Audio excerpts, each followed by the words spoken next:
Had fun with some senior citizens on the chocolate and comedy cabaret bus trip.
Daughter went to the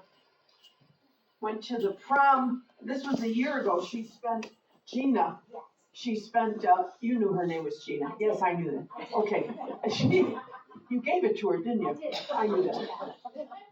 She's been in college a year now, but a year ago this time she stood in that doorway over there in her prom dress, and I was setting up for a show.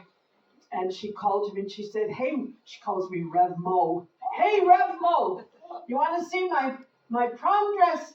And it was a beautiful blue dress, strapless. She's this big, 4 feet nothing.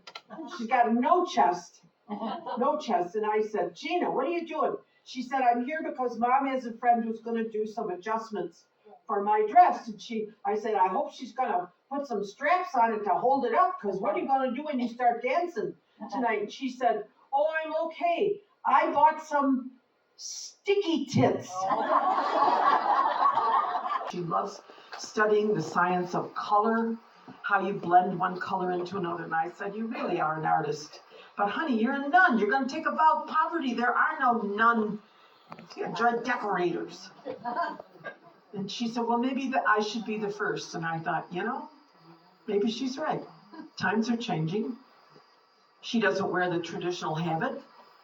I said, okay, go down to the end of the 3rd floor, the solarium. You've got all your garage sale stuff piled in there. Paint the room, redecorate it, reorganize it, and I'll come down and take a look, and maybe I can get you a summer course at RIT or someplace to get you started. She's a very talented girl. So I thought, I'm going to help her. She'll be the first nun decorator. All right, so again, loves to study colors. So here I am at Barnes and Noble's, walking out the door, and I see, I'm going to get something for Giovanna. I see this book, this display, 3 or 4 volumes of this paperback from this big display, 4 for a certain price, and I said, I'm going to get those for her. 50 different shades of gray. Did I know what this was about? Absolutely not. I did notice there were no pictures. So this had nothing to do with color. The novices went nuts when I walked in the door. They grabbed the books out of the bag. They've been reading to one another ever since. I know they're learning a lot.